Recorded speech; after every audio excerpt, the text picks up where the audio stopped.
نستعينه ونستغفره ونؤمن به ونتوكل عليه ونعوذ بالله من شرور أنفسنا ومن سيئات أعمالنا من يهده الله فلا مضل له ومن يضلله فلا هادي له ونشهد أن لا إله إلا الله وحده لا شريك له ونشهد أن سيدنا ومولانا محمدا عبده ورسوله أما بعد فأعوذ بالله من الشيطان الرجيم بسم الله الرحمن الرحيم وإن جهنم لموعدهم أجمعين لها سبعة أبواب لكل باب منهم جزء مقسوم إن المتقين في جنات وعيون ادخلوها بسلام آمنين ونزعنا ما في صدورهم من غل إخوانا على سرر متقابلين لا يمسهم فيها نصب وما هم منها بمخرجين.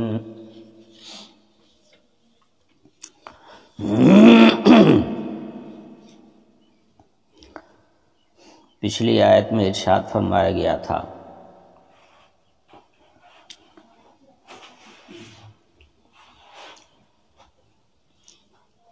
کہ جو لوگ شیطان کی اتباع کریں گے ان کا ٹھکانہ جہنم ہے.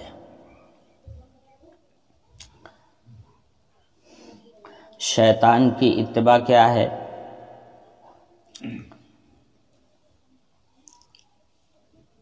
حق تعالی شانہ نے ایک حکم دیا اور شیطان نے اس حکم کی خلاف ورزی کیا، اس حکم کے سامنے سرکشی دکھایا، گویا اللہ کے قانون کے ساتھ اس نے بغاوت کی. یہ ہے شیطان کا وہ عمل جس کی وجہ سے شیطان خود رادہ درگاہ ہوا. اب جو لوگ اس کا طریقہ اختیار کریں گے کہ اللہ کے قانون کے مقابلے میں، اللہ کے حکم کے مقابلے میں بغاوت کریں گے، سرکشی دکھائیں گے، کھلم کھلا نافرمانی کا اعلان کریں گے، گناہ کریں گے اور ڈھیٹھائی کے ساتھ کریں گے،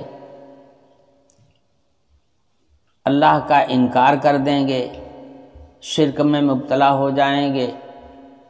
یہ ساری جتنی صورتیں ہیں یہ سب سرکشی اور تمرد کی صورتیں ہیں. جہاں تک کفر اور شرک کا معاملہ ہے تو وہ تو بہت ہی گھناؤنی چیز ہے. کفر میں تو اللہ تعالیٰ کی ذات کا ہی انکار ہے، اور شرک میں اللہ جیسا دوسروں کا تصور کرنا ہے، دوسری ذات کو اور دوسری چیزوں کو اور دوسری شکتیوں کو خدائی کا درجہ دینا ہے.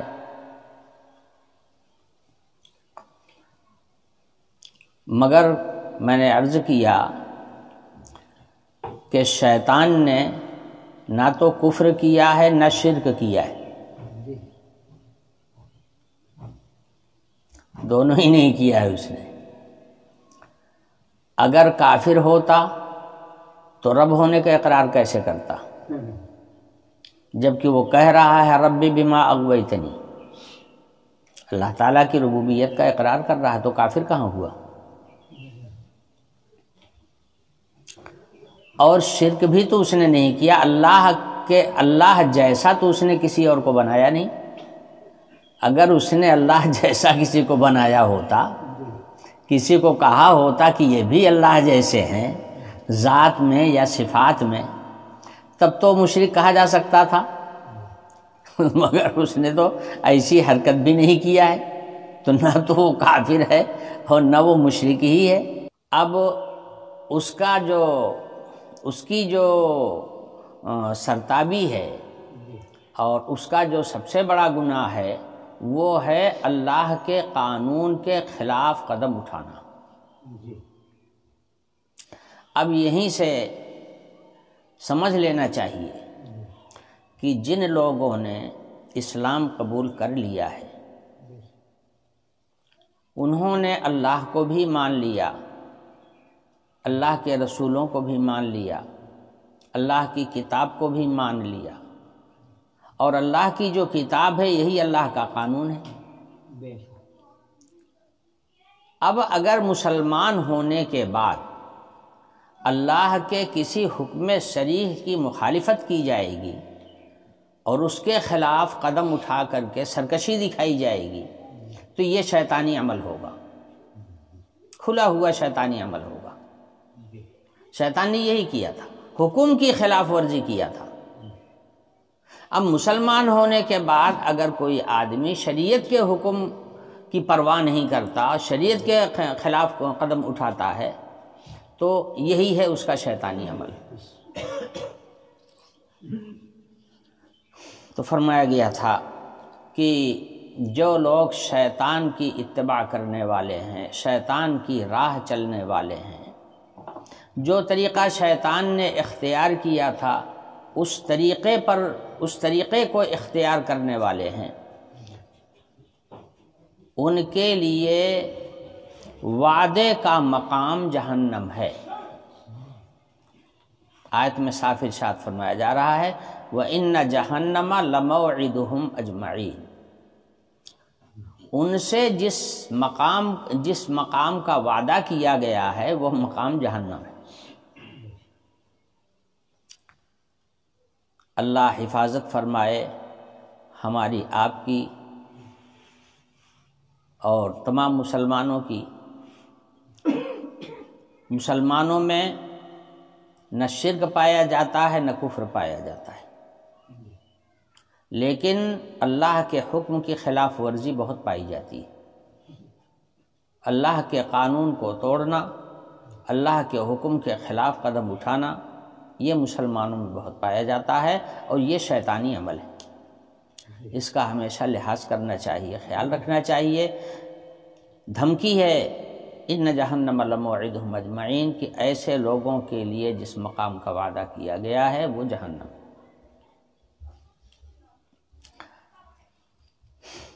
لہا سبعۃ ابواب، اور جہنم سے مراد یہاں پر دوزخ ہے، جبکہ جہنم جو ہے وہ دوزخ کا ایک طبقہ ہے۔ مراد یہاں پر دوزخ ہے۔ دوزخ کے 7 باب ہیں۔ عربی میں باب کہتے ہیں دروازے کو، اس لیے بعض لوگوں نے اس کا ترجمہ کیا ہے جہنم کے 7 دروازے ہیں، مگر سیدنا حضرت علی رضی اللہ تعالی عنہ نے ایک مرتبہ خطبے میں اس آیت کو پڑھا، اور اس کے بعد لوگوں سے پوچھا کہ لہا سبعۃ ابواب کے معنی جانتے ہو؟ جہنم کے 7 باب ہیں، یہ باب کون سے ہیں؟ باب کہتے ہیں دروازے کو۔ تو جو لوگ مخاطب تھے انہوں نے کہا ہاں باب کے معنی ہم جانتے ہیں، جیسے ہم لوگوں کے دروازے ہیں ایسے ہی بڑا بڑا دروازہ ہوگا، یہی ہے دروازہ اور کیا۔ حضرت علی رضی اللہ عنہ نے فرمایا کہ یہ نہیں، جہنم کے جو باب ہیں وہ باب جو ہیں اوپر نیچے ہیں، گویا باب سے مراد طبقہ جہنم ہے، طبقات مراد ہے۔ اور حضرت نے اپنے ہاتھ کو یوں کر کے اوپر نیچے کر کے بتایا کہ یوں ہیں، اس طرح سے طبقات ہیں۔ ایک بات پہلے بھی بتائی جا چکی ہے کہ جنت عرش کے اوپر ہے، اور جہنم جو ہے وہ زمین کے نیچے ہے۔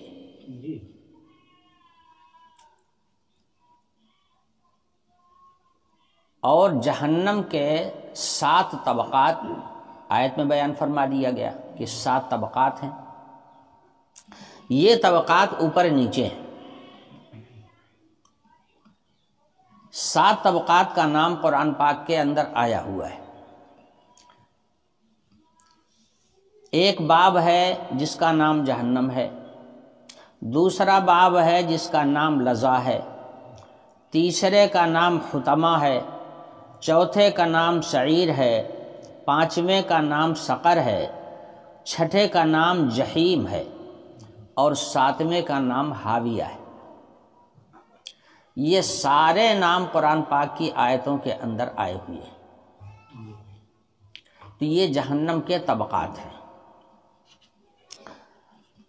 سب سے اوپر جہنم کا طبقہ ہوگا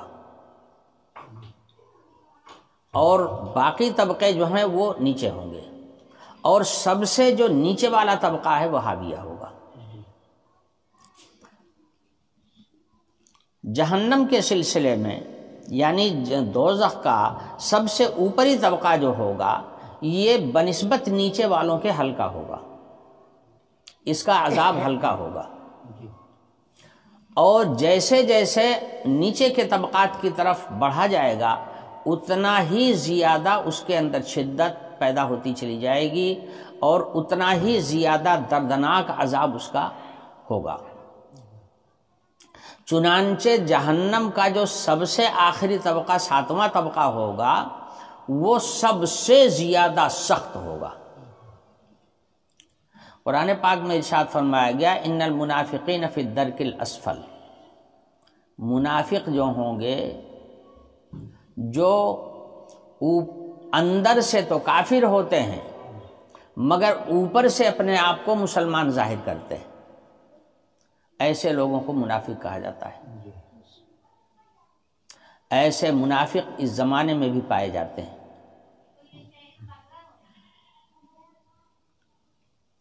حالانکہ ان کا کفر کھلا ہوا ہے اور ہم لوگ جانتے ہیں کہ وہ کافر ہیں، مگر وہ بناوٹی مسلمانوں کے بیچ میں مسلمانوں کو خوش کرنے کے لیے تھوڑی دیر کے لیے وہ مسلمان جیسے بن جاتے ہیں۔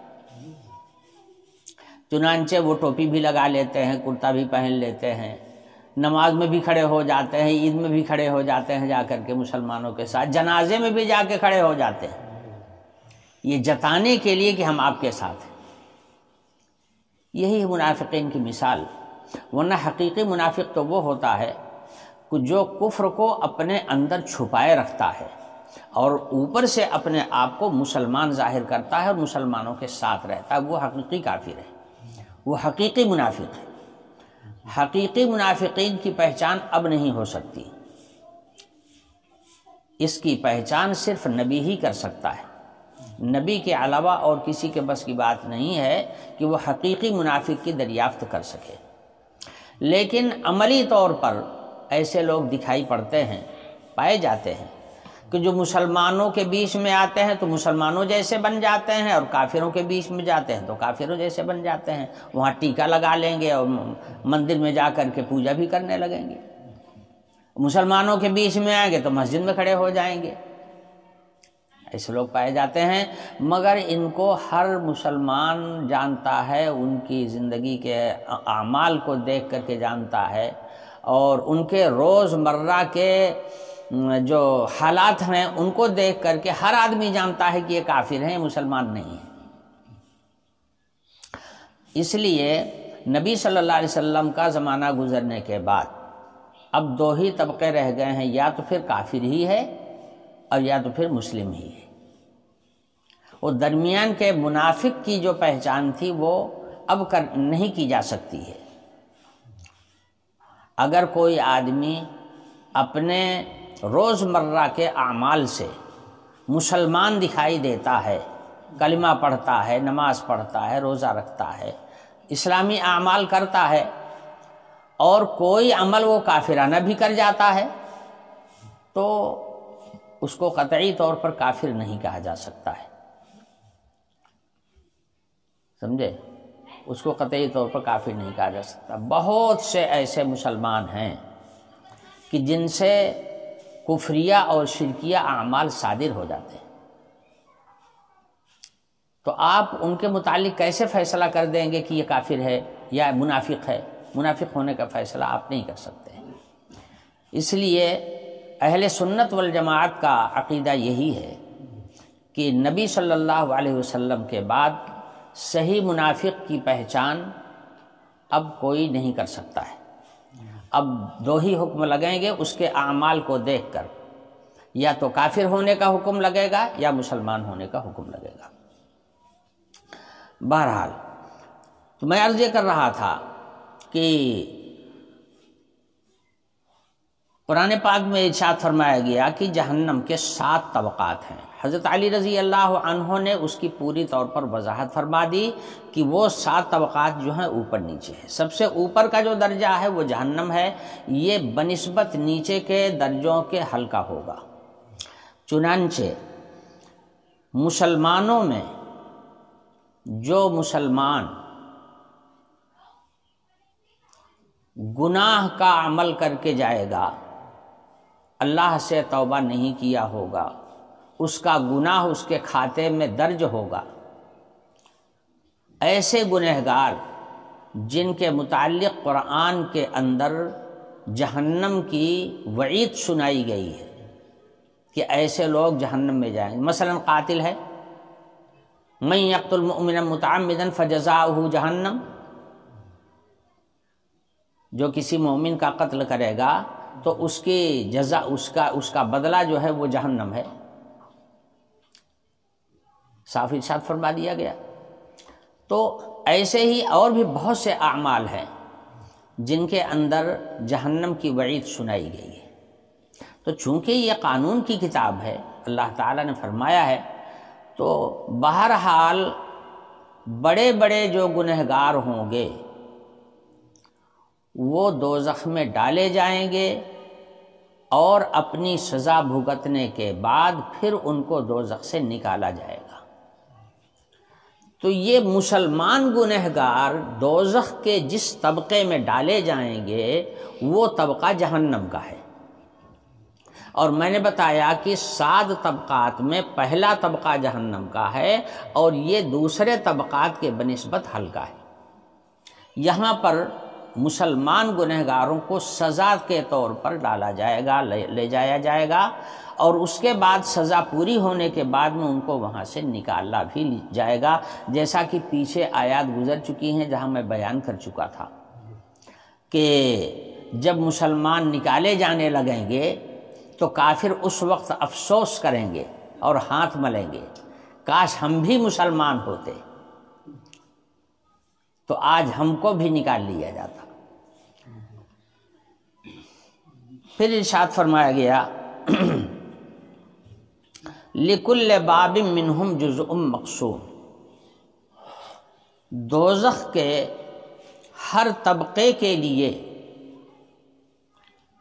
حصہ بٹا ہوا ہے۔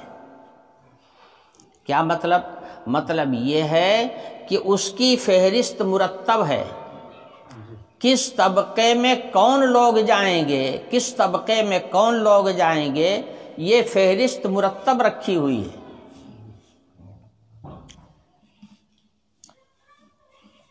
حضرت عبداللہ بن عباس رضی اللہ عنہ نے فرمایا کہ جہنم کے 7 طبقات ہیں، ان میں سے ایک طبقہ ان لوگوں کے لیے مختص ہے جنہوں نے نبی صلی اللہ علیہ وسلم کی امت پر تلوار اٹھائی، یعنی مسلمان کے اوپر جس نے تلوار اٹھائی، ایک طبقہ اس کے لیے خاص ہے۔ اس کا کھلا ہوا مطلب یہ ہوا کہ مسلمان کا قاتل تو قاتل ہے، جس نے تلوار نکال کے ڈرایا، دکھایا اس کو تلوار چمکائی اس کے سامنے، بندوق اٹھایا اس نے دکھانے کے میں مار دوں گا تم کو، مارا تو نہیں مگر مار دینے کے لیے اٹھایا۔ یہی ہے لمن صلی السیف، جس نے تلوار سونتی، تو تلوار سونتنا کیا ہے؟ تلوار کو میان سے نکالا کہ ماروں گا تم کو، یہ دھمکانا ہوا، ڈرانا ہوا۔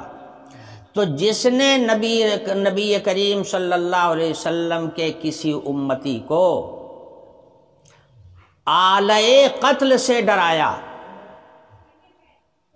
آلے قتل تلوار ہے، یہ قتل کا سامان ہے، بندوق ہے، یہ قتل کرنے کا سامان ہے، ایسی چیز دکھا کر کے ڈرایا امت کے کسی فرد کو، ایسا آدمی جہنم میں ڈالا جائے گا۔ اب سوچ لیجئے، جب تلوار دکھانے والے کو دوزخ میں ڈالا جائے گا، بندوق دکھانے والے کو دوزخ میں ڈالا جائے گا، تو جس نے بندوق چلا دیا ہوگا، جس نے تلوار مار دیا ہوگا، وہ کہاں جائے گا؟ کیا وہ نہیں جائے گا؟ وہ بچے گا کسی طرح سے؟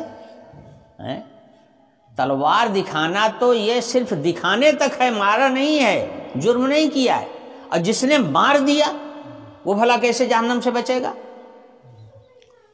تو حضرت عبداللہ بن عباس رضی اللہ عنہ اس روایت کو نقل کرتے ہیں کہ حضور اکرم صلی اللہ علیہ وسلم نے ارشاد فرمایا، جہنم کا ایک طبقہ ان لوگوں کے لیے خاص کر دیا گیا ہے جنہوں نے میری امت کو تلوار سے ڈرایا، بندوق سے ڈرایا، چھری نکالی، چھری کا بھونک دوں گا تمہارے، چھری نکال کر کے ڈرایا، ایسے لوگ جو ہیں اس طبقے میں جائیں گے۔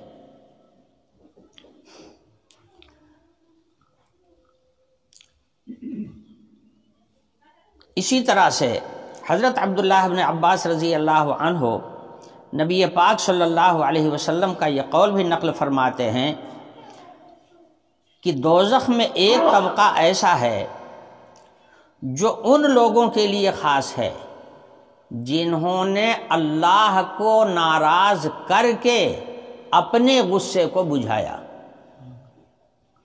اپنا غصہ اتارا اللہ کو ناراض کر کے۔ کیا مطلب ہوا؟ یعنی اللہ کی رضامندی اور ناراضگی کی اس کو کوئی پرواہ نہیں رہی، اسے غصہ چڑھا تو اس نے اپنے غصے کو پورا کر لیا۔ تو جہنم کا ایک طبقہ ایسے لوگوں کے لیے بھی مقرر ہے۔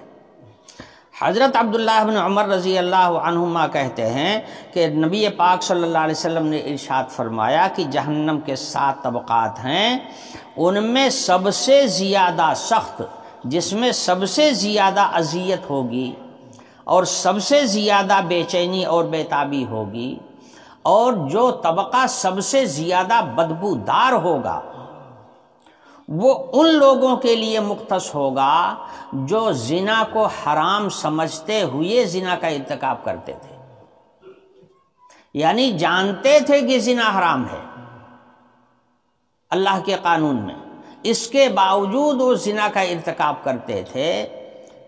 تو جہنم کا ایک طبقہ جو سب سے زیادہ بدبودار، سب سے زیادہ اذیت رسا ہوگا، اس کے اندر ان کو ڈالا جائے گا۔ اللہ حفاظت فرمائے، اللہ حفاظت فرمائے۔ کون مسلمان نہیں جانتا کہ زناکاری حرام ہے؟ لیکن جاننے کے باوجود بہت سے لوگ ایسے نکلیں گے جنہوں نے اس حرکت کا ارتکاب کیا ہے۔ اچھا، پھر اس حرکت کا ارتکاب کرنے کے بعد انہوں نے توبہ کا بھی احساس نہیں کیا، ان کو اس کی فکر نہیں ہوئی کہ وہ توبہ کر لیں، اللہ سے رو لیں، گڑ گڑا لیں، اور صدقہ خیرات کر کے اپنے گناہ کو اللہ تعالیٰ سے رو دھو کر کے بخشوا لیں، اس کی بھی فکر نہیں ہوئی، اس کی بھی فکر نہیں ہوئی۔ تو ایسے لوگ جو ہیں جہنم کے اس طبقے میں ڈالے جائیں گے، یہ بڑا ہی دردناک طبقہ ہوگا۔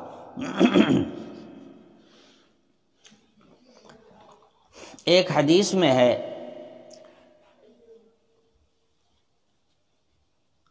جس کو امام بیہقی نے مرسل طور پر نقل کیا ہے، کہتے ہیں کہ جناب رسول اللہ صلی اللہ علیہ وسلم کا معمول تھا کہ رات کے وقت تبارک الذی اور حامیم سجدہ پڑھ لیا کرتے تھے، اور حضور فرمایا کرتے تھے کہ حامیم نام کی صورتیں، یعنی وہ صورتیں جن کی شروعات حامیم سے ہوئی ہے، ایسی صورتیں 7 ہیں، اور فرمایا کہ جہنم کے طبقات بھی ساتھ ہیں۔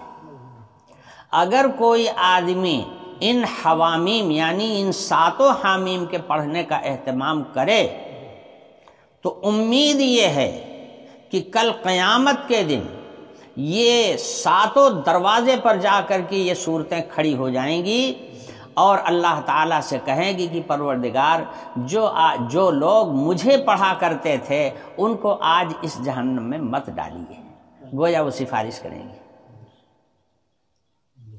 سمجھے؟ یہ بھی حدیث میں آیا ہوا ہے۔ تو یہ تفصیل تھی لِكُلِّ بَابٍ مِّنْهُمْ جُزْءٌ مَقْسُومٌ۔ شیطان کی راہ چلنے والوں کے لیے وعدہ ہے جہنم کا، اور جہنم کے 7 طبقات ہیں، اور کون لوگ کس طبقے میں جائیں گے ان کی سب کی الگ الگ فہرست مرتب ہے۔ جب یہ آیت نازل ہوئی وَإِنَّ جَهَنَّمَ لَمَوْعِدُهُمْ أَجْمَعِينَ، تو حضرت سلمان فارسی رضی اللہ تعالی عنہ نے جب اس آیت کو سنا تو سننے کے بعد ان کے دماغ پر اتنا اثر پڑا کہ وہ بدحواس ہو گئے، ان کے ہوش اڑ گئے۔ لمبی عمر پائی تھی، میں نے بتایا تھا آپ کو، حضرت سلمان فارسی رضی اللہ عنہ کی عمر 250 سال کی ہوئی ہے۔ اب نہ جانے کن کن مراحل سے وہ گزرے رہے ہوں گے۔ جب اس آیت کا مضمون ان کے کان میں پڑا تو ایک دم سے بے ہوش ہو گئے، بدحواس ہو گئے، اور اتنے حواس باختہ ہوئے کہ نکل کر کے گھومنے لگے، چکر لگانے لگے، اور 3 دن تک گھومتے رہے۔ شہرت ہوئی کہ سلمان فارسی کا تو دماغ آؤٹ ہو گیا ہے، ان کا دماغ کام نہیں کر رہا ہے۔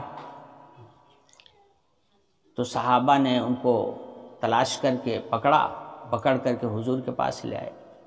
حضور نے پوچھا کہ سلمان تمہیں کیا ہو گیا ہے؟ تم ایسے بہکے کیوں گھوم رہے ہو؟ بات کیا ہے؟ تو حضرت سلمان فارسی رضی اللہ عنہ نے فرمایا کہ یا رسول اللہ، جب سے میں نے اس آیت کو سنا ہے وَإِنَّ مَوْعِدُهُمْ وَإِنَّ جَهَنَّمَ لَمَوْعِدُهُمْ أَجْمَعِينَ، اس آیت کو سننے کے بعد میرے دل کے ٹکڑے ہو گئے، اتنا اثر ہوا ہے، اس کی وجہ سے میرے ہوش اڑ گئے، حواس خراب ہو گئے۔ حضرت سلمان فارسی رضی اللہ عنہ کی اس بدحواسی کے بعد قرآن پاک میں یہ آیت نازل ہوئی ان المتقین فی جنات وعیون ادخلوها بسلام آمنین، کہ جو ایمان والے ہیں وہ اس سے اتنا نہ ڈریں، اتنا ڈرنے کی ضرورت نہیں ہے۔ تقوی والوں کے لیے اللہ تعالیٰ نے جنت بنائی ہے، متقیوں کو اب بھلا حضرت سلمان فارسی رضی اللہ عنہ سے بڑا متقی کون ہوگا، جن کی تفصیل میں نے پچھلے سبق میں آپ کے سامنے بیان کی تھی۔ کہ حق کی تلاش میں انہوں نے کتنی ٹھوکریں کھائیں، کہاں کہاں پہنچے، کیسے کیسے دربار میں گئے، اور کیسے کیسے بزرگوں کی انہوں نے خدمت کیا، اور آخر میں جناب رسول اللہ صلی اللہ علیہ وسلم کی خدمت میسر ہوئی، ایمان لانا میسر ہوا۔ جن کی زندگی ایسی، ان سے بڑا متقی کون ہوگا؟ جس نے اپنا وطن چھوڑ دیا، اپنا خاندان چھوڑ دیا، اپنا ملک چھوڑ دیا، سب کچھ چھوڑ چھاڑ کر کے صرف اللہ کا ہو کر کے رہ گیا، اللہ کے رسول کا ہو کر کے رہ گیا، باقی ساری دنیا اس نے چھوڑ دیا، اس سے بڑا متقی کون ہو سکتا ہے؟ تو یہ مفسرین کہتے ہیں کہ اسی موقع پر یہ آیت نازل ہوئی، گویا مسلمانوں کو تسلی دینے کے لیے کہ جو اہل حق ہیں، جو اللہ کی اس شریعت کے دائرے کے اندر رہ رہے ہیں اور اللہ والے ہیں، اللہ سے ڈرتے ہیں، اللہ کے حکموں کو مانتے ہیں، اگر کبھی کوئی غلطی ہو بھی گئی ہے تو اتنا زیادہ ڈرنے کی ضرورت نہیں ہے، اس لیے کہ الاسلام یہدم ما کان قبلہ، اسلام لانے سے پہلے جو غلطیاں اور جو گناہ ہوئے ہوتے ہیں، اسلام لانے کے بعد اللہ تعالیٰ ان سب کو مٹا دیتا ہے۔ اسی طرح سے توبہ کرنے سے پہلے جو گناہ ہوئے ہوتے ہیں، جب آدمی سچے دل سے اللہ سے توبہ کرتا ہے تو وہ پیچھے والے گناہوں کو اللہ تعالیٰ مٹا دیتا ہے۔ تو جو اس فکر کے حامل ہیں، جو ہر وقت اللہ سے ڈرنے والے ہیں اور حق کی تلاش میں ہر وقت رہ رہے ہیں، اللہ کے حکموں کو حاصل کرنے میں ہر وقت سرگرداں رہ رہے ہیں، ایسے لوگوں کو ڈرنے کی ضرورت نہیں ہے کہ ان کے ہوش اڑ جائیں۔ ان المتقین فی جنات وعیون، یہ جو تقوی والے ہیں، تقوی والے کون ہیں؟ جو اللہ پر ایمان رکھتے ہوں، اللہ کے حکموں پر چلتے ہوں، اللہ کی نافرمانی سے اپنے آپ کو بچاتے ہوں، طاعت کرتے ہوں اور معصیت سے بچتے ہوں، یہی لوگ تقوی والے ہیں۔ تو جو تقوی والے لوگ ہیں یہ تو جنت میں ہوں گے، اور ان کی جنتوں کے سامنے جو جنتیں ان کو ملیں گی ان کے اندر چشمے بھی ہوں گے۔ پانی کے بغیر زندگی بیکار ہے۔ جن لوگوں کے پاس ہینڈ پائپ نہیں ہے روز لائن لگائے کھڑے رہتے ہیں کہ ایک ہینڈ پائپ ہم کو دلوا دیجئے، ایک ہینڈ پائپ کا ہمارے ہاں انتظام کروا دیجئے۔ دوسرے کے ہینڈ پائپ پر جاتے ہیں پانی لینے کے لیے تو وہ روکتا ہے، وہ پریشان کرتا ہے۔ ہر آدمی چاہتا ہے کہ پانی ہمارا اپنا ہو۔ تو پانی بہت اہم چیز ہے دنیا کے اندر۔ پانی تو جو ہے یہ آب حیات ہے، زندگی کا سرچشمہ ہے۔ اگر پانی نہ ہو تو سب بیکار ہو جائے، نہ نہا سکے نہ دھو سکے، ضرورت پڑے تو پینے کے لیے بھی نہ ملے۔ اب اگر پانی پینے کے لیے بھی نہیں ملے گا تو جو کھانا آپ کھائیں گے وہ ہضم بھی نہیں ہوگا۔ تو پانی کتنی ضروری چیز ہے۔ اس ضرورت کی وجہ سے پانی کی اہمیت کو لوگ جانتے ہیں، اس لیے حق تعالی شانہ نے فرمایا کہ جنت میں عیش کی ہر چیز موجود ہوگی، عیش کا سارا سامان موجود ہوگا۔ تو جنتوں کے اندر چشمے بھی ہوں گے ان کی جنتوں کے سامنے۔ جنت میں جو گھر ملے گا اس میں ایک چشمہ بھی جاری ہوگا۔ ان المتقین فی جنات وعیون، اور ان تقوی والوں سے، ان نیک لوگوں سے، ان مومنوں کو کہا جائے گا ادخلوہا بسلام آمنین، تم لوگ جنت میں داخل ہو جاؤ، آ جاؤ جنت کے اندر سلامتی کے ساتھ، آمنین، بالکل بے خوف ہو کر۔ خوف کس چیز کا ہو سکتا تھا؟ خوف اس چیز کا ہو سکتا تھا کہ کہیں دوبارہ پھر موت نہ آ جائے۔ سب سے زیادہ تو آدمی موت سے گھبراتا ہے نا۔ موت ایسی چیز ہے کہ جس کی یاد کر لیجئے تو ساری لذتیں فنا ہو جاتی ہیں۔ اسی لیے فرمایا گیا اکثروا ذکر حازم اللذات الموت، لذتوں کو ختم کر دینے والی، عیش کو بیکار کر دینے والی موت جو ہے اس کو یاد کیا کرو۔ اگر موت آدمی کو یاد آ جائے صحیح تو یقین مان لیجئے چاہے جتنی بڑی نعمت میں ہو ساری کی ساری پھیکی ہو جائے گی۔ تو دنیا میں تو ایک خطرہ لگا رہتا ہے کہیں موت نہ آ جائے، تو وہاں یہ خطرہ نہیں رہے گا۔ جب جنت میں بھیجا جائے گا تو موت سے بے خوف رہو، موت نہیں آئے گی۔ اسی طرح سے دوسری آفتیں اور بلائیں اور مصیبتیں جو دنیا میں آیا کرتی ہیں وہ آفتیں اور مصیبتیں بھی وہاں نہیں آئیں گی، وہاں کوئی مصیبت نہیں آئے گی۔ جنت صرف عیش کی جگہ ہوگی، مصیبت کی جگہ نہیں ہوگی۔ تیسرے، ایک بات کا خطرہ یہ بھی ہو سکتا ہے آدمی کو کہ ہے تو بہت بڑھیا جنت، یہاں تو عیش و عشرت کا سارا سامان موجود ہے اور ہم اس میں بلائے بھی گئے ہیں، آ بھی رہے ہیں، کہیں ایسا نہ ہو کہ کل نکال دیے جائیں یہاں سے۔ کسی اچھے سے اچھے ہوٹل میں آپ جائیں گے تو کتنی دیر رہیں گے؟ تھوڑی ہی دیر تو رہیں گے نا، اس کے بعد تو آپ کو نکل کر کے گھر آنا ہی پڑے گا۔ تو آدمی عیش کے مقامات پر جاتا ہے، سیر و تفریح کے لیے کہیں جاتا ہے تو چھوڑ کر کے اس کو اپنے گھر واپس آنا پڑتا ہے۔ جنتیوں کو فرمایا جائے گا کہ یہ نہ سمجھنا کہ یہاں سے تم کو کبھی نکالا بھی جائے گا، آئے ہو تو اب یہیں رہو گے، یہی تمہارا گھر ہے، تم اب ہمیشہ یہیں رہو گے، اس عیش و عشرت کی زندگی سے تم کو کبھی باہر نہیں کیا جائے گا۔ یہ معنی ہے ادخلوها بسلام آمنین۔ ایمان والے متقیوں سے فرمایا جائے گا کہ جنت میں داخل ہو جاؤ اور بے خوف رہو، یہاں کی نعمتیں تم سے کبھی چھینی نہیں جائیں گی۔ ایک بات آیت کریمہ میں آگے اور ارشاد فرمائی جا رہی ہے،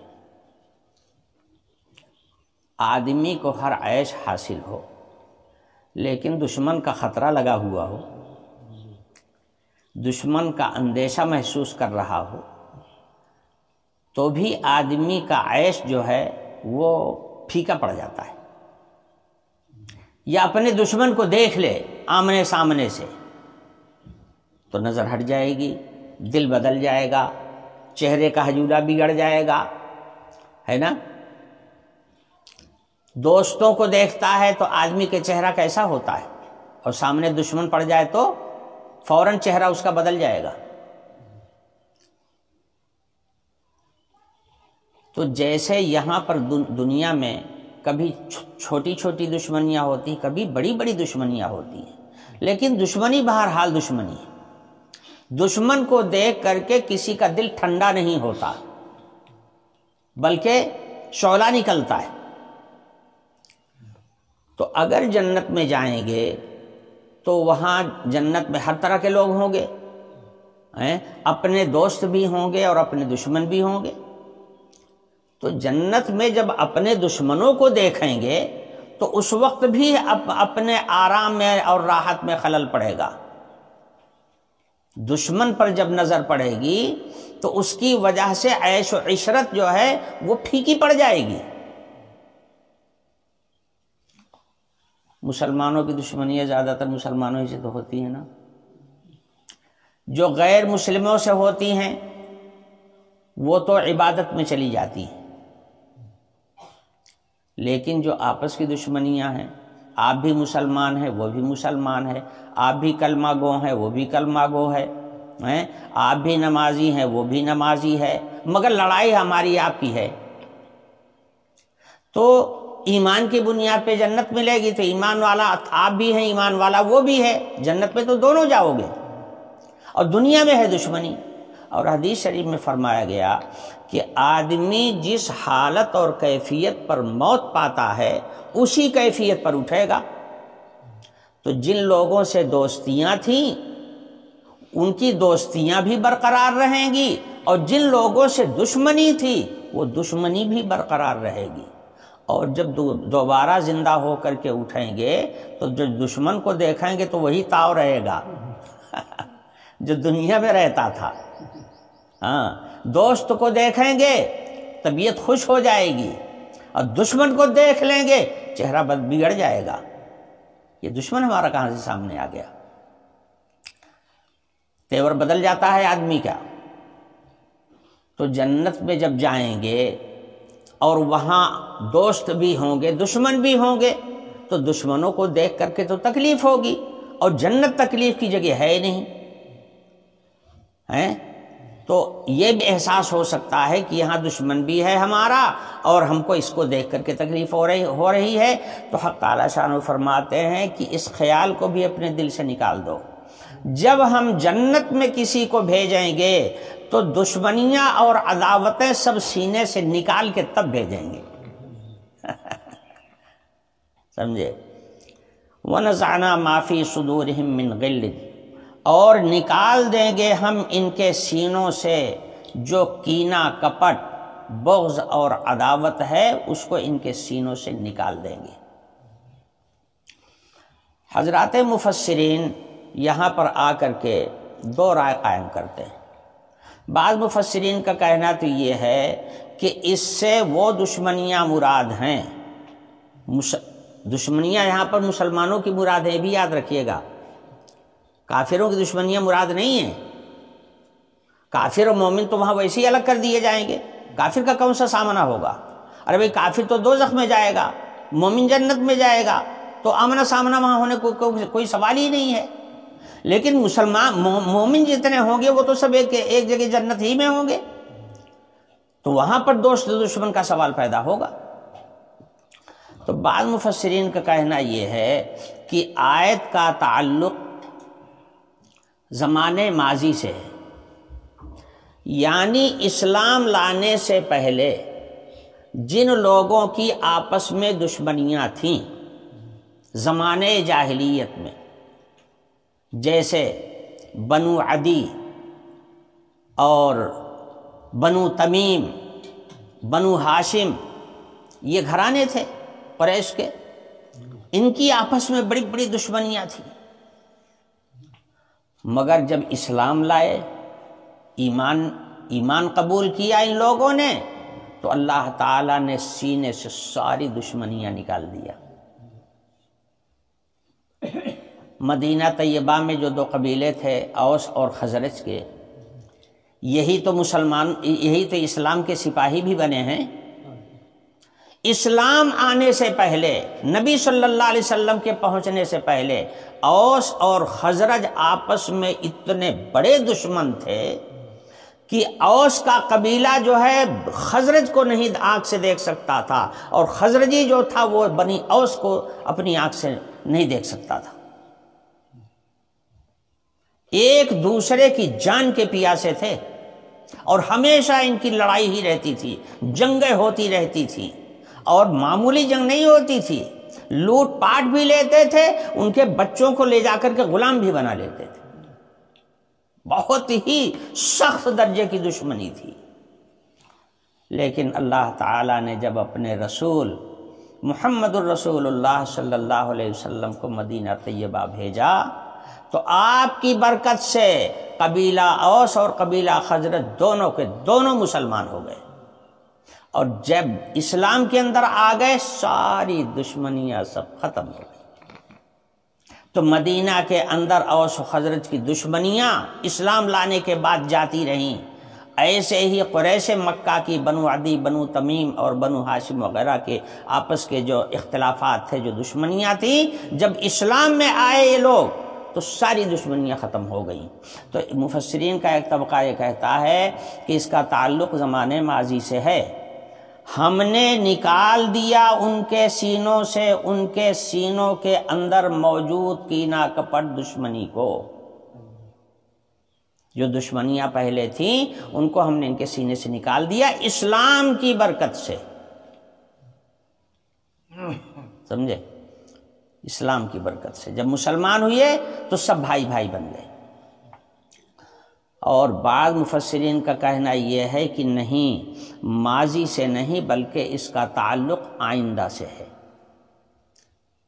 اس کا مطلب یہ ہے کہ مسلمانوں کی آپس کی جو دشمنیاں ہیں، کل جنت میں جانے سے پہلے ہم اس کو ان کے سینوں سے نکال دیں گے. اس کا مطلب یہ ہے. حضرت ابو امامہ رضی اللہ عنہ کی ایک روایت حدیث میں موجود ہے، فرماتے ہیں لا يدخل مؤمن الجنۃ حتى ينزع اللہ ما فی صدورهم من غل. اللہ تعالی جب تک مومنوں کے سینے سے ان کی آپس کی دشمنیاں نکال نہیں دیں گے اس وقت تک کوئی جنت میں داخل نہیں ہونے پائے گا. یعنی جنت میں جانے سے پہلے اللہ تعالیٰ ان کی آپس کی دشمنیاں جو ہیں دلوں سے نکال دیں گے تب جنت میں بھیجیں گے. اس روایت کا مطلب یہ ہوا. حضرت ابو سعید خدری رضی اللہ تعالی عنہ کہتے ہیں کہ رسول اللہ صلی اللہ علیہ وسلم نے ارشاد فرمایا کہ جب مومن لوگ دوزخ سے نجات پا جائیں گے اور جنت کے لیے جنت کا ان کے لیے فیصلہ ہو جائے گا تو ابھی جنت میں داخل نہیں ہونے پائیں گے، روک لیے جائیں گے، اور روک کر کے آپس کے جو مظالم ہیں، زیادتیاں ہیں، ایک دوسرے پر ظلم و ستم کیا ہے، اللہ تعالیٰ روک کر کے بدلہ دلوائیں گے. حضرت ابو سعید خدری رضی اللہ عنہ فرماتے ہیں کہ دوزخ سے نجات ملنے کے بعد میں ان کو جنت کے گیٹ سے پہلے ہی ایک پل پر روک لیا جائے گا اور اس کے بعد وہیں پر ان کے آپس کے جو ظلم اور زیادتیاں ہیں ان کا بدلہ چکایا جائے گا. اب بدلہ کس طرح سے چکایا جائے گا؟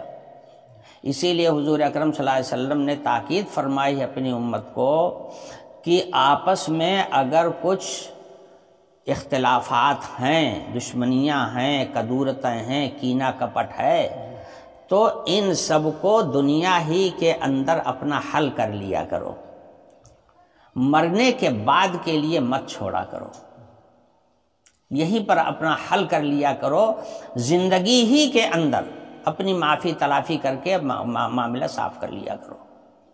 حضور اکرم صلی اللہ علیہ وسلم نے اس کی تاکید فرمائی ہے.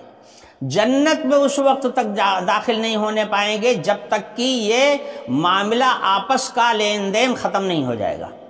اب وہ ختم کیسے ہوگا؟ احادیث میں اس کی صراحت موجود ہے، حدیثیں اپنی اپنی جگہ پر آئیں گی، انشاءاللہ میں بیان کروں گا. کل کا خلاصہ یہی ہے کہ اللہ تعالیٰ روک لیں گے اور حق والے کو کہیں گے کہ اس کا حق ادا کر. جس کے اوپر اس نے ظلم زیادتی کیا تھا، مظلوم سامنے آئے گا اور اللہ تعالیٰ سے کہے گا کہ پروردگار اس نے میرے اوپر یہ ظلم کیا تھا، مجھے اس کا بدلہ چاہیے. تو حق تعالیٰ شانہ فرمائے گی کہ دے اس کا بدلہ. اب وہ بدلہ پائے گا کہاں؟ یہاں تو زمین ہڑپی تھی، وہاں زمین کہاں پائے گا دینے کے لیے؟ یہاں تو مکان قبضہ کر لیا تھا، وہاں کہاں پائے گا دینے کے لیے؟ یہاں تو اس نے لاٹھی مارا تھا دوئی ہتھا، وہاں کہاں پائے گا کہ لاٹھی دے اس کو کہ لے اس کو بھی مار لے؟ یہ سب وہاں نہیں ہوگا، دنیا والا کوئی سامان وہاں نہیں ہوگا. وہاں جتنی نیکیاں لے کر کے گئے ہو ایمان لانے کے بعد، مظلوم کو وہی نیکیاں دلوا دی جائیں گی.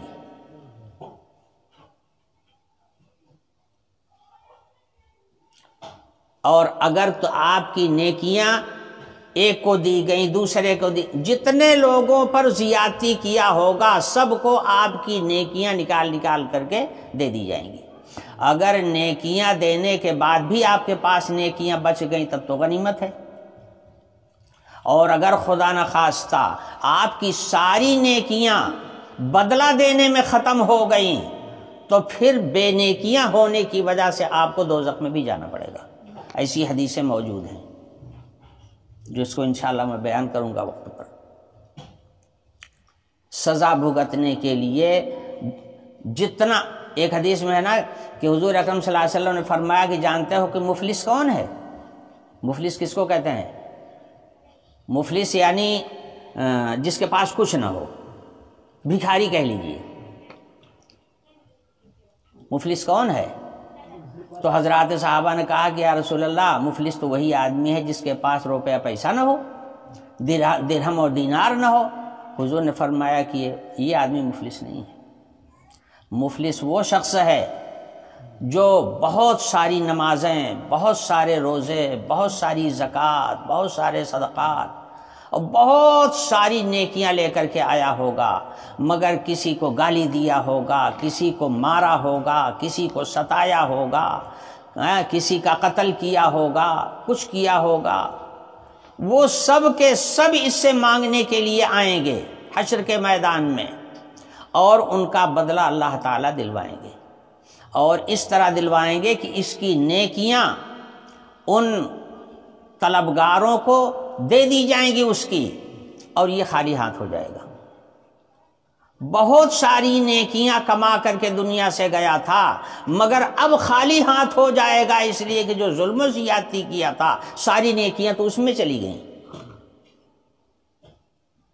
اب مفلس ہو جائے گا، مفلس وہ آدمی، اب اس کے پاس کچھ نہیں رہ جائے گا سوائے اس کے کہ دوزخ میں جائے اور کچھ دنوں تک ان کے اس ظلم کرنے کی، ان پر ظلم کرنے کی وجہ سے اس کی سزا بھگتے، پھر واپس آوے اور اس کے بعد جنت میں جائے۔ مسلمانوں میں اللہ کے رسول صلی اللہ علیہ وسلم نے دعا فرمائی تھی، 3 باتوں کی دعا فرمائی تھی۔ حضور نے فرمایا کہ میری 2 دعائیں تو مقبول ہو گئیں مگر ایک دعا مقبول نہیں ہوئی۔ وہ کون سی دعا تھی؟ حضور نے یہ دعا فرمائی تھی کہ اے اللہ میری امت آپس میں لڑائی جھگڑا نہ کرے۔ اللہ تعالیٰ نے اس کو قبول ہی نہیں کیا، اس لیے حضرات صحابہ کے زمانے سے لے کر آج تک مسلمان آپس میں ہمیشہ لڑتا چلا آ رہا ہے، ان کی لڑائی کبھی ختم نہیں ہوتی، لڑائیاں برقرار ہیں۔ اس بات کا خیال رکھنا چاہیے کہ کسی کا حق ہمارے اوپر اس طرح نہ رہ جائے کہ ہم دنیا سے چلے جائیں اور اس کا حق ہمارے سر پر کھڑا رہے۔ اس سے اپنے آپ کو بچا کر کے یہاں سے نکال لے جائے جو آدمی، وہی ہے سب سے زیادہ کامیاب، اور وہ آدمی ناکام ہے جو دنیا سے ایمان تو لے کے جائے مگر ساتھ ساتھ لوگوں پر ظلم و ستم جو کیا ہے وہ بھی اپنی گردن پر لاد کر کے لے کر کے جائے، اور کل حشر کے میدان میں اللہ تعالیٰ اس کی ساری نیکیاں مظلوموں کو دلوا دے۔ اس لیے اس سے بچنا چاہیے۔ تو حضرت ابو سعید خدری رضی اللہ عنہ کہتے ہیں کہ نبی پاک صلی اللہ علیہ وسلم نے ارشاد فرمایا کہ جب ایمان والوں کو دوزخ سے نجات مل جائے گی تو روک لیے جائیں گے ایک پل پر جو جنت اور دوزخ کے درمیان میں ہوگا، اور اس کے بعد ان کے آپس کے مظالم کا بدلہ دلایا جائے گا جو آپس میں انہوں نے کیا تھا۔ کانت بینہم فی الدنیا، دنیا میں جو ظلم اور زیادتیاں ایک دوسرے پر کیا تھا اور وہ بچی رہ گئی تھی، بچی کس طرح رہ گئی تھی؟ دنیا میں اس نے اس کا حل نہیں کیا، لے کے چلا گیا اس کا حق، اب وہاں دینا پڑے گا، یہ بدلہ دلایا جائے گا۔ حتی اذا حذبوا ونقوا اذن لهم فی دخول الجنہ، یہاں تک کہ جب یہ بالکل پاک صاف ہو جائیں گے تو پھر ان کو جنت میں داخل ہونے کی اجازت ملے گی۔ حضور اکرم صلی اللہ علیہ وسلم نے اس موقع پر ایک بات اور بھی ارشاد فرمائی کہ لوگوں کو جب جنت میں جانے کا فیصلہ کیا جائے گا اور اجازت ملے گی کہ جاؤ جنت میں اپنے مکان پر چلے جاؤ، تو جنت والا اپنا مکان تلاش کرنے میں کوئی دشواری نہیں ہوگی۔ حضور نے فرمایا جتنا آسانی کے ساتھ تم دنیا کے اپنے گھر میں پہنچ جاتے ہو، اس سے زیادہ پہچان ہوگی تم کو اپنے گھر کی جنت میں۔ نہیں سمجھے؟ جتنا پہچان آدمی کو دنیا کے اپنے گھر کی ہوتی ہے، ہر چیز بھول سکتا ہے مگر اپنے گھر آنکھیں بند کر کے چلا آئے گا، اتنی پہچان ہوتی ہے، تو جنت والے گھر کی پہچان اس گھر کی پہچان سے زیادہ ہوگی۔ پھر راوی نے اس کی مثال دیا، فرمایا کہ اس کی تشبیہ دی جا سکتی ہے جمعہ پڑھنے والوں کے ساتھ، کہ جمعہ پڑھنے والے جب جمعہ پڑھنے کے لیے مسجد میں آتے ہیں اور جمعہ ختم ہوتا ہے تو اپنے گھروں کو واپس جاتے ہیں، تو اپنے گھر کو پہچاننے میں اور اپنے گھر کا راستہ معلوم کرنے میں ان کو کوئی دشواری نہیں ہوتی۔ اس سے زیادہ آسانی کے ساتھ لوگ اپنے جنت والے گھر میں پہنچ جائیں۔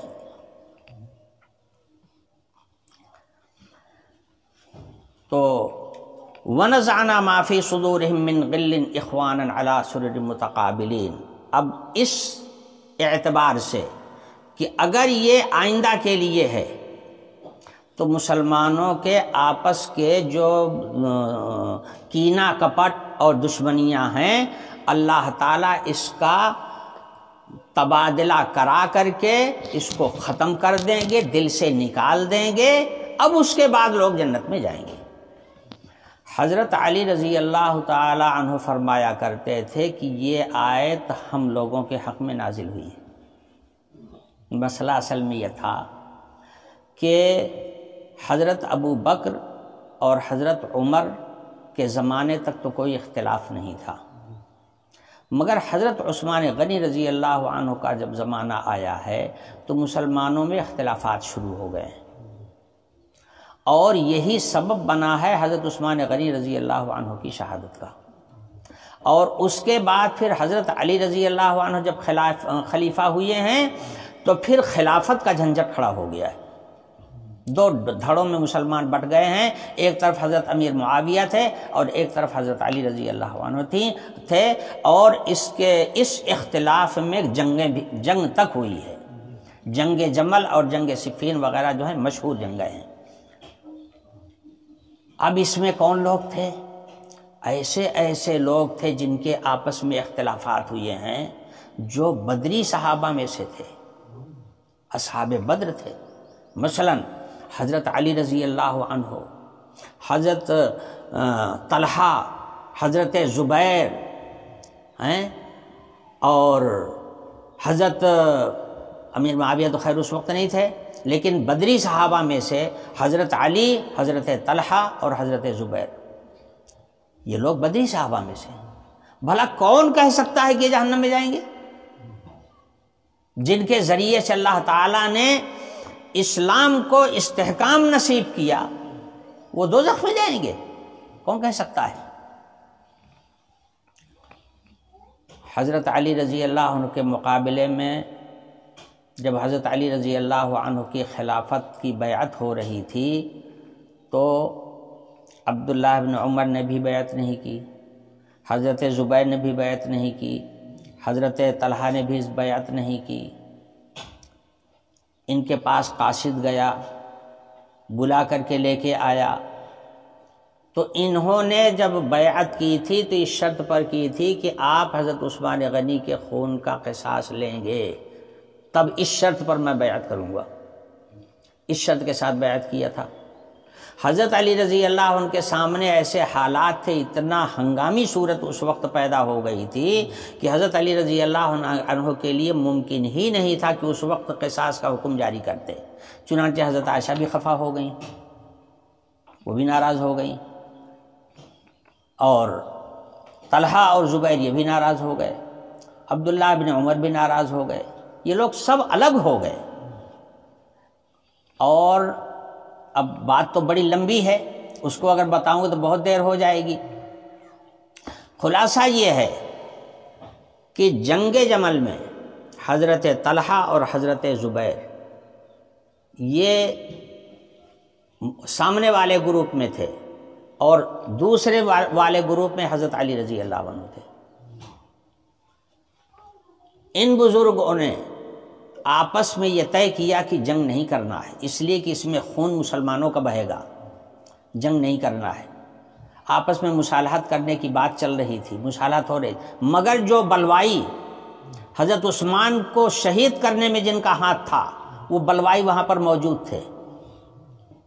انہوں نے شرارت کی، دونوں طرف معاہدہ ہو گیا تھا کہ جنگ نہیں کی جائے گی، واپس چلیں، آپ بھی واپس چلیں، ہم بھی واپس چلیں، جنگ نہیں ہوگی۔ صلح ہو گئی تھی، طے یہ ہوا تھا کہ صبح کو صلح نامہ لکھا جائے گا، صبح کو صلح نامہ لکھنے کے پہلے رات ہی میں عبداللہ ابن سبا نے اپنی ٹولی لے کر کے دونوں جانب پتھراؤ کروا دیا، اس خیمے پر بھی پتھراؤ کرا دیا، ادھر بھی کرا دیا۔ اس خیمے والوں نے سمجھا کہ انہوں نے عہد توڑ دیا، انہوں نے سمجھا کہ انہوں نے عہد توڑ دیا، اور اسی میں جنگ چھڑ گئی، سمجھے؟ اسی میں جنگ چھڑ گئی۔ حضرت زبیر شہید ہوئے اسی جنگ میں۔ حضرت زبیر کا قاتل عمرو ابن جرموز حضرت زبیر کو قتل کر کے شاباشی دکھانے، بہادری بتانے کے لیے اور شاباشی لینے کے لیے حضرت علی رضی اللہ عنہ کے پاس آیا۔ حضرت نے اس کو اندر آنے کی اجازت نہیں دی، تھوڑی دیر کے بعد اجازت دی تو فرمایا کہ اس کو آنے کی اجازت دے دو، مگر ساتھ ساتھ اس کو جہنم کی بشارت بھی دے دو۔ وہ آ رہا تھا کہ حضرت علی مجھ سے خوش ہو جائیں گے کہ میں نے ان کے دشمن کو قتل کر دیا، اور ادھر حضرت علی رضی اللہ عنہ کا سارا غصہ اسی کے اوپر تھا، اسی مردود کے اوپر، عمرو بن جرموز کے اوپر۔ فرمایا کہ تو جہنمی ہے، تو نے حضرت زبیر پر ہاتھ کیوں چلایا؟ سمجھے؟ حضرت علی رضی اللہ عنہ سخت ناراض ہوئے، وہ بہادری بتانے کے لیے آیا تھا، حضرت علی ناراض ہوئے۔ اور اس کے بعد حضرت نے فرمایا تجھے پتا ہے وَنَزَعْنَا مَا فِي صُدُورِهِم مِّن غِلٍّ إِخْوَانًا عَلَىٰ سُرُرٍ مُتَقَابِلِينَ، یہ آیت ہم ہی لوگوں کے حق میں نازل ہوئی ہے کہ ہم لوگوں کی جو یہ آپس کی دشمنیاں ہیں، کل جنت میں پہنچنے سے پہلے اللہ تعالیٰ ہم لوگوں کے دلوں سے ان سب کو نکال دیں گے اور بالکل صاف شفاف کر کے اللہ تعالیٰ جنت میں بھیجیں گے، تاکہ کسی کو دیکھ کر کسی کو تکلیف نہ ہو۔ یہ آیت ہمارے ہی حق میں نازل ہوئی، یہ حضرت علی رضی اللہ عنہ نے اس کی تفسیر فرمائی۔ تو پتہ یہ چلا کہ حضرات صحابہ یا اولیاء اللہ یا وہ لوگ جو اہل تقوی ہیں، جو نفسانیت کے لیے لڑائی نہیں کرتے بلکہ اللہ کے دین کے لیے لڑائی کرتے ہیں، ایسے لوگوں کی نیکیاں بھی نہیں دلوائی جائیں گی، بلکہ اللہ تعالی خود سے ان کے دلوں سے ساری دشمنیاں نکال کے باہر پھینک دیں گے۔ کیوں؟ اس لیے کہ ان کی جو جنگیں ہوئی ہیں، ان کی جو لڑائیاں آپس میں ہوئی ہیں، وہ دین کی خاطر ہوئی ہیں۔ حضرت زبیر اور حضرت طلحہ یہ وہ لوگ ہیں جنہوں نے غزوہ احد میں، حضرت طلحہ نے تو غزوہ احد میں حضور کے اوپر جتنا وار ہوتا تھا اپنے ہاتھ پر روک لیتے تھے، روکتے روکتے وہ پورا ہاتھ شل ہو گیا تھا، ایک ہاتھ کام کر رہا تھا، ایک ہاتھ بیکار ہو گیا تھا۔ حضرت طلحہ وہ ہیں۔ حضرت زبیر بھی انہی محافظین میں سے ہیں جنہوں نے رسول اللہ صلی اللہ علیہ وسلم کی حفاظت کی تھی۔ یہ وہ لوگ ہیں، بدری لوگ ہیں۔ تو اب حضرت طلحہ اور حضرت زبیر کی جو لڑائی حضرت علی سے ہوئی تھی، وہ صرف اس لیے ہوئی تھی کہ شکوک و شبہات تھے ایک دوسرے کو۔ ان کا مطالبہ یہ تھا کہ حضرت عثمان کا قتل جن لوگوں نے کیا ہے، قرآن کا حکم فوراً جاری کیا جائے اور ان سے قصاص لیا جائے۔ قصاص لینا اللہ تعالیٰ کا حکم ہے۔ اللہ کا حکم پورا کرنے کے لیے پہلا کام یہ ہو کہ حضرت علی ان قاتلوں سے قصاص لیں، یہ ان کا مطالبہ تھا۔ اور حضرت علی رضی اللہ عنہ کے سامنے مجبوری یہ تھی کہ ابھی حکومت مضبوط ہی نہیں ہونے پائی تھی، اب قصاص کا حکم اگر جاری کر دیں گے تو اور زیادہ افراتفری پیدا ہو جائے۔ ان کے سامنے یہ مجبوری تھی اور ان کا مطالبہ قرآن کے حکم کو نافذ کرنے کا تھا۔ تو یہ لڑائی نفسانیت کے لیے نہیں تھی، ملک لینے کے لیے نہیں تھی، زمین قبضہ کرنے کے لیے نہیں تھی، یہ لڑائی اللہ کے دین کی خاطر تھی۔ تو جو لڑائیاں دین کی خاطر ہوتی ہیں، اللہ کے حکم کو پورا کرنے کی خاطر ہوتی ہیں، ایسی لڑائیاں جن لوگوں کی ہیں اللہ تعالیٰ اس کا بدلہ نہیں دلوائیں گے، بلکہ اپنے پاس سے اس کو بدلہ دے کر کے اور دلوں سے کینہ نکال دیں گے، اور جنت میں جائیں گے تو ایک دوسرے کو دیکھ کر کے کسی کو بے چینی نہیں ہوگی۔ وَنَزَعْنَا مَا فِي صُدُورِهِم مِّن غِلٍّ إِخْوَانًا عَلَىٰ سُرُرٍ مُتَقَابِلِينَ۔ حضرت علی رضی اللہ عنہ کی اس تفسیر کے مطابق اس کا یہ مطلب ہوا۔